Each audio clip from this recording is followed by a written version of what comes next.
capital of the United States. Why wouldn't you hit that spot? You know what I mean?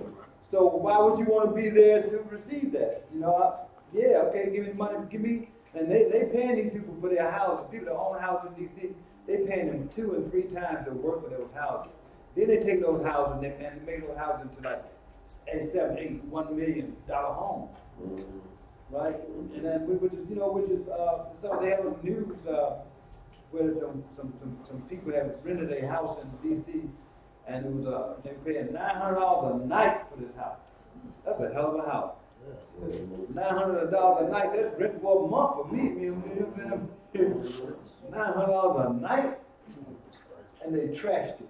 They trashed it. They trashed the house. They took their TVs. They had jogging suits up in there. You see it on the news.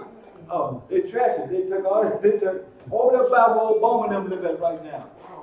Over there by where Obama and them live at right now. The house they trashed them. But yeah. Like Sister Kelly was saying, in town every winter, trees falling, it's on MacArthur Boulevard, it's on Beach Drive. You know, it ain't over there off Atlantic Street. We still rocking over there. But every winter, Northwest, cars getting crashed, homes getting crashed, trees just falling out the sky. No, you go to South Valley, you still rocking. There might be some leaves that are floating around, but that's about it. Every year. Every year. Yeah, I mean, so I was there, right there. Right. He giving you first-hand account. Right. When it happened, they got a call right about this. Okay. Well, come on back home after I go see that mess. And I come on back home. Okay, Southeast we going. Right. We good. Okay, what year, brother? 22. Okay.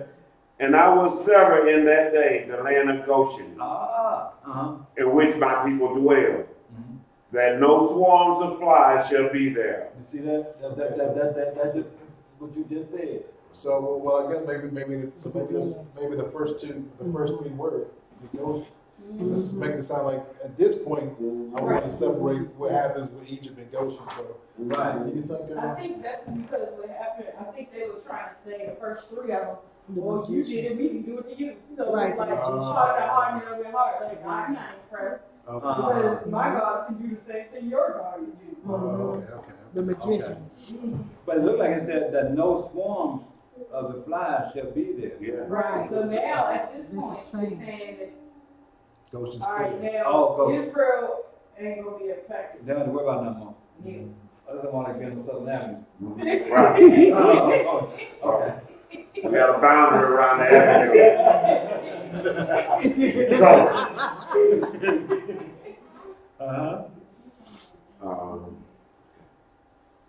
To the end thou mayest know that I am the Elohim in the midst of the earth. Okay. 23. That's it. No. Yeah, go ahead, 23. And I will put a division between my people and thy people.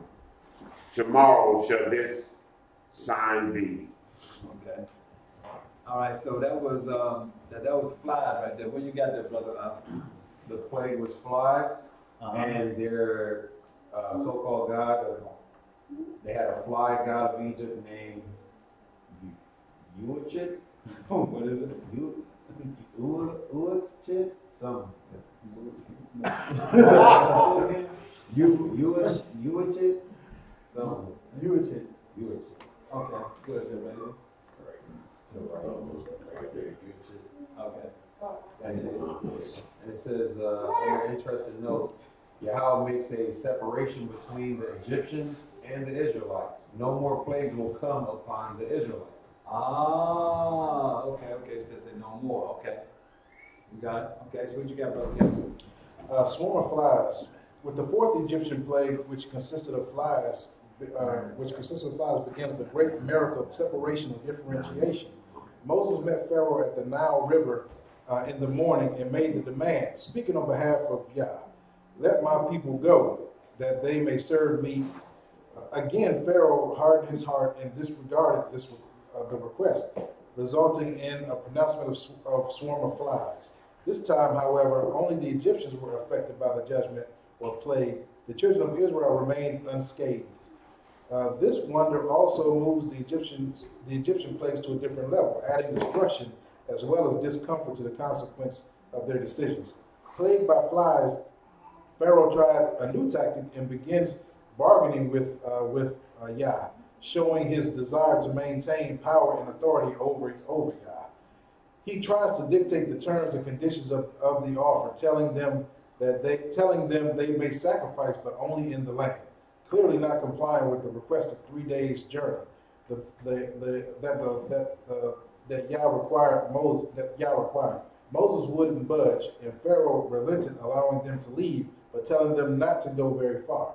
This temporary allowance is made solely to have Moses entreat the Elohim that the swarm of flies may depart. At this point, Pharaoh has learned in part who Elohim is and asks for his assistance over the Egyptian gods and goddesses.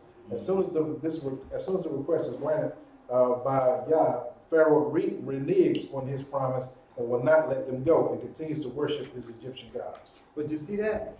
So it makes sense, right? It makes sense, right? Because if they're the Egyptian gods, and these things are happening to the Egyptians, and then Pharaoh realized that the Most High is above their gods, and he's going to go to the Most High and say, look, help me out. Can you get rid of this God that we have? We know you're more powerful than the one we have, right? That makes sense? Yeah. Brother Reggie, we're going to start Exodus 9. Exodus 9 and read 1 to 5. Then the Elohim said unto Moses, Go in unto Pharaoh and tell him, Thus saith the Yahuwah, the Elohim of the Hebrews, Let my people go, that they may serve me. For if thou refuse to let them go, and withhold them still, behold, the hand of the Elohim is upon thy cattle, which is in the field, upon the horses, upon the asses, upon the camels, upon the oxen, and upon the sheep. There shall be a very grievous mariner. And the Elohim said, Which is actually pestilence. pestilence. I had that in my notes too. But go ahead. And Elohim shall sever between the cattle of Israel and the cattle of Egypt. And there shall nothing die of all that is in the children of Israel. Where you at? I'm on 5. Okay. And the Elohim appointed a set time, saying, Tomorrow the Elohim shall do this thing in the land. Okay, great. Brother Kevin? Not Brother Kevin, Brother Darren? For the cattle. Yes, sir. That was the 5th plague, which is the disease on cattle. And they had gods of Egypt named Ta, Nevis, Hathor, and Ammon. Yeah, quite a few with the cattle. Horrible. And Egyptian gods associated with bulls and cows. Wow. And as far as the interesting notes, affects property, death of livestock. I have, excuse me, death of cattle and livestock. Moses once again demanded of Pharaoh, Let my people go that they may serve me, revealing also that the next Egyptian plague to occur on the condition of continued disobedience to the request. This plague was given with an advance warning, allowing a period of repentance to occur, which goes unheeded. Tomorrow, the hand of Yah will be felt upon all the cattle and livestock of only the Egyptians as grievous pestilence. This means that disease and pestilence would fall upon their livestock with so severe a consequence as to cause them to die. This plague affected the Egyptians by creating a huge economic disaster in areas of food, transportation, military supplies, farming, and economic goods that were produced by these livestock. Still Pharaoh's heart remained hard, and he would not listen to to Elohim, but remained faithful to the Egyptian gods and goddesses. So his heart still his heart was still hardened. Let's go to Exodus 9:8. We're gonna deal with the boils. Yes, ma'am. That makes me think of Wall Street. They have a bull out front. Yeah. And is it Merrill Lynch also has a bull? That's right. You know, that they are, to let us know we're in modern day Egypt. Right. And then still, as the brother was saying, right, that they were worshiping these things, but we was eating them. This is God, man. You eat up my God, man. But the other thing, like these notes are saying, is we can kind of, because we know that these things are coming again. We can parallel what happened back then, or at least the effects of what happened back then, to what is going to be coming. Where we're headed to now. Right. But still, we still see how he was able to protect Israel. In the process of all this going on, that should give us a confidence that he will protect us when he come back. Actually, even same thing, because in the beginning of the tribulation, Jacob's trouble, we go through that. At a certain point, we're going to the wilderness or Goshen to be protected. Right. While it's still going on, while still had them going around us. Right. That's right. And then some will be. Remember, it said, and some of Israel was affected at first. Then he came from down and said, now none of Israel be affected by this plague, right? So we're gonna go into which one is the boils? 9:8, chapter 9, Exodus chapter 9, verse 8. And Elohim said unto Moses and unto Aaron, take to you handfuls of ashes of the furnace, and let Moses sprinkle it towards the heaven in sight of Pharaoh. In the sight of Pharaoh, okay, read. And it shall become small dust in all the land of Egypt, and shall be a boil breaking forth with blains upon man and upon beast throughout all of the land of Egypt. Somehow I believe these boils are bigger than a normal boil. Would you read? And they took ashes of the furnace and stood before Pharaoh. And Moses sprinkled it up toward heaven. And it became a boil, breaking forth with blains upon man and upon beasts. And read. And the magicians could not stand before Moses because of the boil. They couldn't even show up. The magicians couldn't even show up because of the boils, right? If you think about it now, you got a boil that popping like from a submerged hair. You see how big that boil can get? But you talk about boil, a section by the Most High. big and painful. It got to be a serious boil right there. Unsightly. They couldn't even show up, man. And you know they scared of Pharaoh. They couldn't even show up. Right. Isn't that something? What you got, brother, there? The sixth plague was boils, and their Sekhmet, the Egyptian goddess of epidemics, Serapis, and Imhotep, Egyptian gods of healing. And under the notes is affects physical bodies. Pharaoh's magicians cannot even appear in court. Yeah, that's it. So Egyptians, gods of healing, that could be just like the medical field today or the doctors of the day. Right. They're not gonna be able to heal all the stuff that the Most High is gonna put on. And I'm gonna tell you, they're gonna be, and especially if they're affected with it themselves. They got boils. How you gonna heal somebody else's boil? You can't.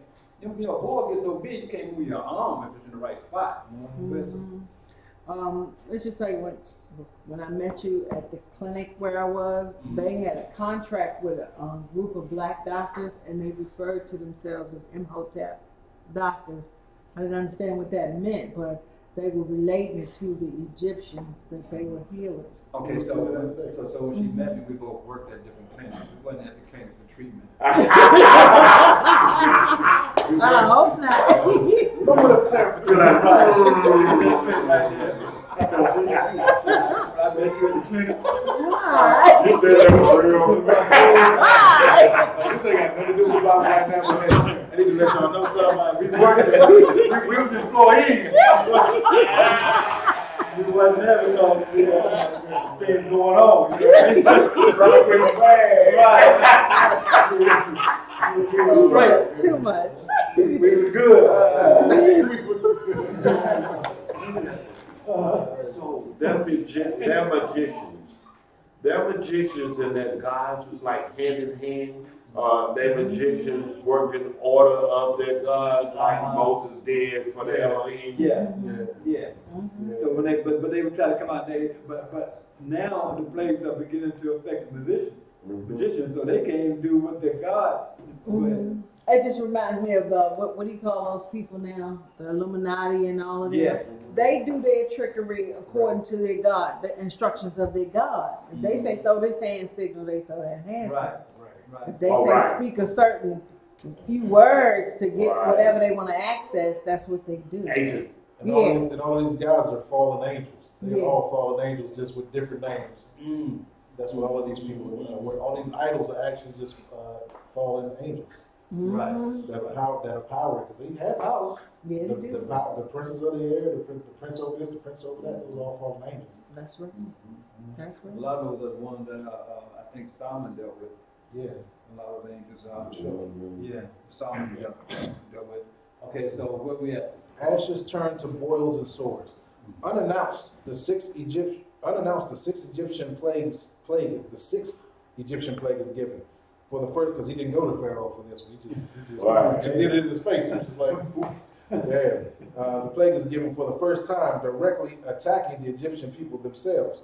Being instructed by Yah, Moses took ashes from the furnace of affliction and threw them in the air. As the dust from the ashes blew all over Egypt, it settled on man and beast alike in the form of boils and sores. As with the previous two, throughout the remaining Egyptian plagues, the division is drawn between the Egyptians and the children of Israel, as Yah gives protection to his covenant people. The severity of the judgment of Yah has now become personal and is actually felt by the people themselves. Cleanliness being paramount in the Egyptian society, this plague pronounces the people unclean. The magicians who have been seen throughout the previous plagues are unable to perform ceremonial rituals to their Egyptian gods and goddesses in this unclean state, not allowing them to even stand before Pharaoh. They are seen in the scriptural account no more. It is great to notice that the contrast shown as Moses and Aaron are the only ones left standing in front of Pharaoh, with the one true Elohim as their support. Wow. Okay, we're gonna move forward. We're gonna move to Exodus 9 and 13, which is the hail. And Elohim said unto Moses, rise up early in the morning and stand before Pharaoh, and say unto him, thus saith the Lord, Elohim of the Hebrews, let my people go, that they may serve me. For I will at this time send all my plagues upon thy heart, and upon thy servants, and upon thy people, that thou mayest know that there is none like me in all the earth. For now I will stretch out my hand, and I may smite thee and thy people with pestilence, and thou shalt be cut off from the earth. Did you see that? The Most High comparing their gods to him. You know, they're not like me. I'm going to do this to you. You know, these little fake gods you got, they ain't running nothing. Now read, brother. And in the very deed for this cause have I raised thee up, for to show in thee my power, and that my name may be declared throughout all the earth. As yet exaltest thou thyself against my people, that thou wilt not let them go. Behold, tomorrow about this time I will cause it to rain a very grievous hail. A grievous hail. Such as hath not been in Egypt since the foundation thereof, even until now. Send therefore now, and gather thy cattle, and all thou hast in the field. For upon every man and beast which shall be found in the field, and shall not be brought home, the hell shall come down upon them, and they shall die. Thank you, brother. So, you know, there's have you guys ever heard on the news where you had those they've been having those hell coming down big as baseball? Man, that lets you know right there, man. That them people they out of order. Most High doing something with them.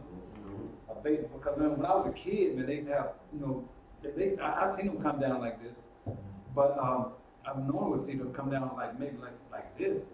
I was raised in Arkansas, and them things get really they just bust windshield cars out. In fact, it held so hard one time that it come out pretty bad that a man knocked on our door and his head was bloody because that hell beat that. That man, that hell tore that man's head up, man. And he came. He was on the street. We looked down 13. But anyway, he came to our house, man, and they opened the door for him and let him sit there up on the porch for a while until that hell went away. Cause that thing was knocking people down. It total cars. Yeah. I mean, just there's so much damage to cars. Man, it tear some heads up. Yes, ma'am. So this also conflicts with the old movie, because when they show the movie, they show the hell coming down like it, and then it catch on fire when it hit the ground. Right. It's like little pieces coming down, then it would catch on fire.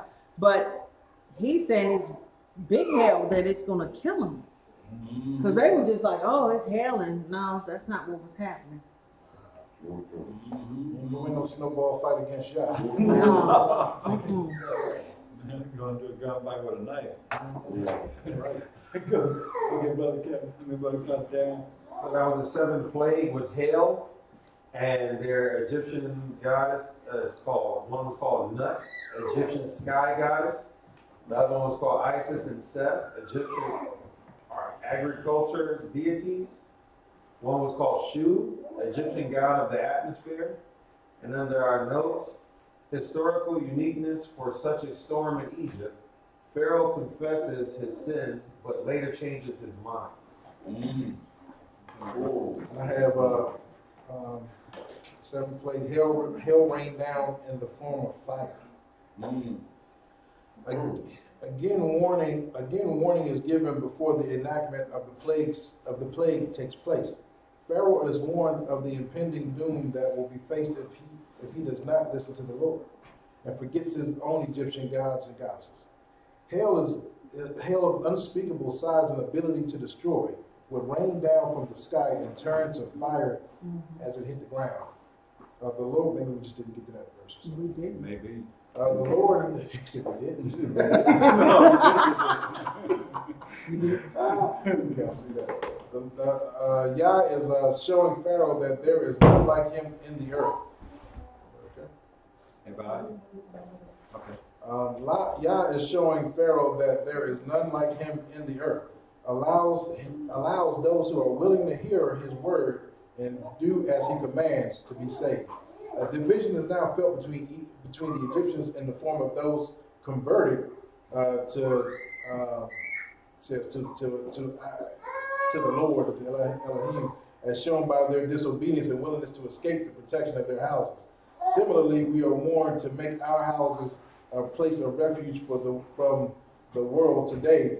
We have been warned. So I guess that's when some of those Egyptians or people that are from other countries that were in Egypt said, "Hey, we going with." That's the thing that's going to be coming again. Yeah. We're going with the Hebrews. We're going with the Israelites. Yeah. Interestingly enough, the crops that were destroyed by the hail consisted of flax and barley, which were ripening in the fields. These two particular crops were not the mainstay of their diet, but were used more specifically for their clothing and libations. This destruction would make their life uncomfortable, but as far as affecting their food supply, the wheat still survived. This gave the Egyptians still another chance to turn to the one true Elohim and forsake their own Egyptian gods and goddesses, thus showing his mercy and grace even yet. So the only thing that this actually it didn't mention in scripture. I didn't see where it said fire. It does. It's down there. On 20, verse 23 and 24. You saw it? Yeah, it talks about it. Yeah, I can read it real quick if you want. Okay. And Moses stretched forth his rod towards heaven, and the Most High sent thunder and hail, and the fire, the fire ran along upon the ground, and the Most High rained hail upon the land of Egypt. So there was hail and fire mingled with the hail, very grievous, such as there was none like it in all the land of Egypt since it became a nation. But you know what? But that's powerful though. How you gonna rain? How you gonna send ice and fire? Those two opposites. Yeah. And you're gonna put them both together, and you're gonna attack somebody with, you know what I mean, fire and ice at the same time. That's let you know right there. It has to be Elohim for that, right? So let's go with 10 and 3. 10 and 3. 10 and 3. Okay. 10 and 3. And Moses and Aaron came in unto Pharaoh and said unto him, Thus saith the Elohim of the Hebrews. The Elohim of the Hebrews. Read. How long wilt thou refuse to humble thyself before me? Oh, wait a minute now. He said, how long thou, this is kind of funny to me, right? Let me tell you why. He said, the question is, how long wilt thou refuse to humble thyself before me, right? But then it still go down and say that he caused him to harden his heart. Wow. You know what I mean? Because you know what? But the thing about it, he hadn't given these false gods. So when he killed the false god, that's when he humbled himself. But until then, as long as he keep that his false gods in hand, he hadn't humbled himself. That's basically what the Most High is. When you turn on those false gods, that's the you humble. God will do what he will to whom he will. And how you I forgot what that scripture is. Yeah, it's there. Where it says, you know, somebody was questioning, I forgot. Yeah. Yeah.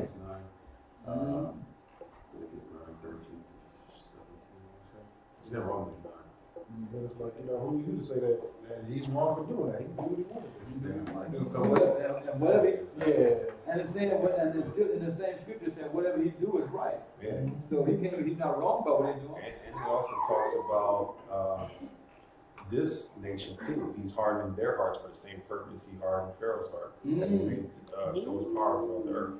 Yeah. He's doing the same thing again. And then too, it's just like Bring glory to him, just like you said. glory to him, exactly. But I think the big shock is gonna be when they figure out that we are the true people. A lot of them know it, but a lot of them fight it. But when they come out with great substance, because it's gonna be the same thing. We'll come out with great substance again, right? When they figure that out, man, it's gonna be a lot. It's gonna be a really big deal with that. But you know, the signs are out here now all over the world, but it's only those that the veil is not over their eyes that see it.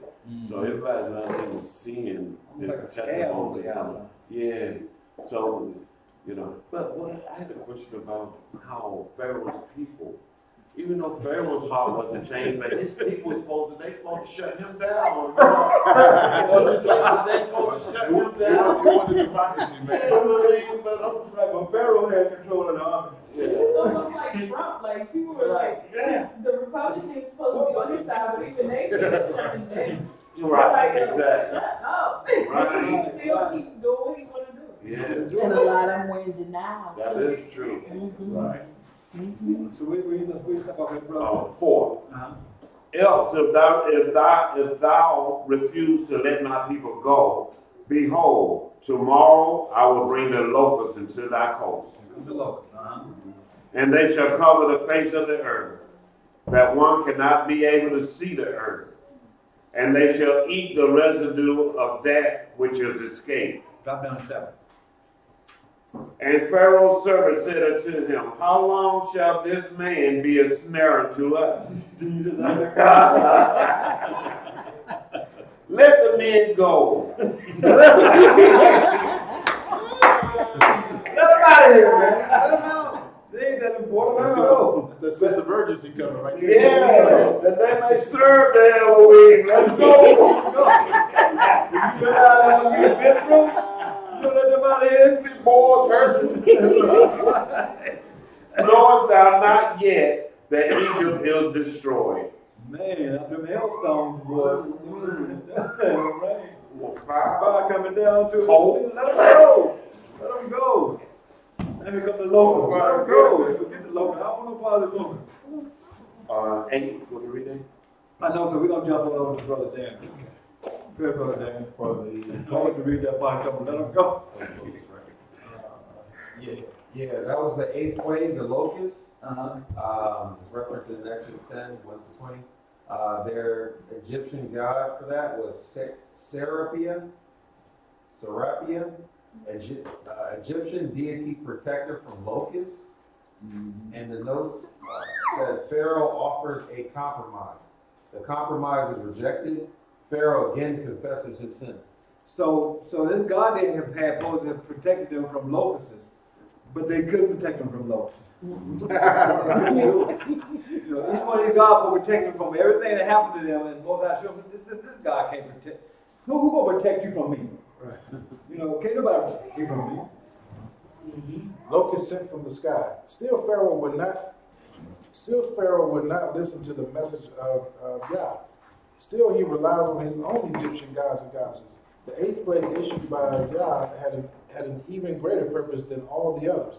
It was to be felt so that Pharaoh would tell even his sons and his sons' sons the mighty things of Elohim, thus teaching even future generations of the power of the strong hand of Yah over all the other Egyptian gods and goddesses. Moses and Aaron approached Pharaoh with the same request: let my people go so that they may serve me, and pronounce the judgment of locusts if not heeded. This is the second wave of destruction to follow the hail, and whatever crops were left intact after the display were now completely consumed by the swarms of locusts that were unleashed from the sky. This wonder definitely affected their life source. By hitting them in their food supply, the Elohim displayed the possibility of imminent death if a change of heart did not occur. Yet still, Pharaoh would not listen. Okay. All right, so what we're going to do, right, is, so we down, which one is that? That's the, which number is that, Brother Dan? 8. That's number 8. That's locust.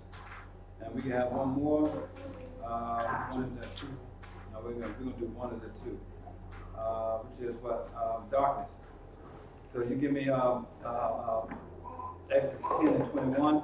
We're going to finish up that, the 10th one, we're going to do that on Passover.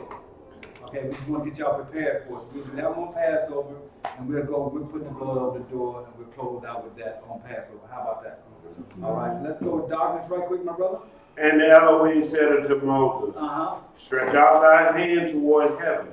Stretch out thy hand toward heaven. That there may be darkness over the land of Egypt. That there will be complete darkness over Egypt. Even darkness which may be felt. And you're going to be able to feel this darkness. And Moses stretched forth his hand toward heaven. And there was a thick darkness in all the land of Egypt 3 days. That must be some more darkness. They saw not one another. Neither rose any from his place for 3 days.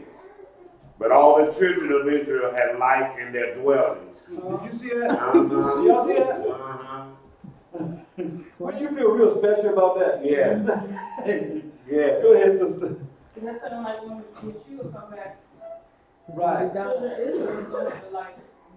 Yeah, that's right. The darkness on the outside of the kingdom. That's right. Because,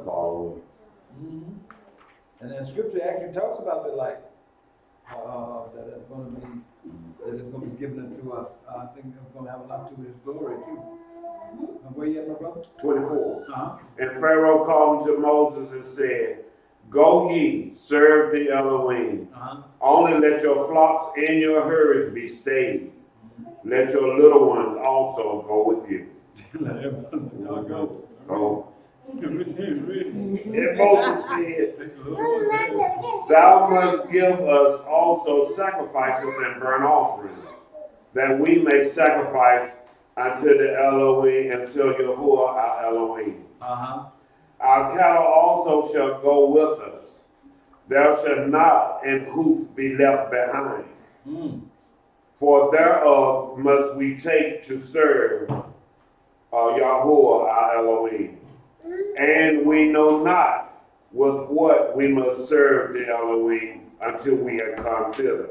You know what he said is that, wait a minute now, he said, our cattle also shall go with us. And there shall not be, not a hoof be left behind, right? So they're gonna take, they tell me we're gonna take your gods with us to sacrifice them to our God. You see that? Read. But the Elohim hardened Pharaoh's heart, Once again. and he would not let them go. Let them go. And Pharaoh said unto him, Get thee from me. Take heed to thyself. See my face no more. For in that day thou seest my face, thou shalt die. And Moses? And Moses said, Thou hast spoken well. I will see thy face again no more. And Moses, I give a blessing to the reading of the word. Hallelujah. So we definitely want to cover. We want to cover the 10 plagues that came before the Passover, knowing that the Passover is coming up. So what we're going to do on the night of the Passover, we're going to cover that last plague, and we're going to go through the reading of the scripts of the Passover and how it took place on that particular night. Okay? You mind if I read one? Go ahead, my brother. This is in Jasher. This is Jasher, book of Jasher, book chapter 80, verse 36. And Elohim sent darkness upon Mitzrayim, that the whole land of Mitzrayim and Pathros became dark for 3 days, so that a man could not see his hand when he lifted it to his mouth. At that time died many of the people of Israel who had rebelled against Yahuwah, and would not hearken to Moshe and Aaron, and believed not in them that Elohim had sent them. Yeah. What was that in Joshua? That was the book of Jasher. That was chapter 80, book 80, and verse 36 and 37. It says, At that time died many of the people of Israel who had rebelled against Yahuwah, and who would not hearken to Moshe and Aaron, and believed not in them that Elohim had sent. Had sent them. 80 and verse 36 and 37. 80, 36, 37. Okay, so what we're going to do now, everybody, we just all go in the east. We can go ahead and close out. If anybody has any questions or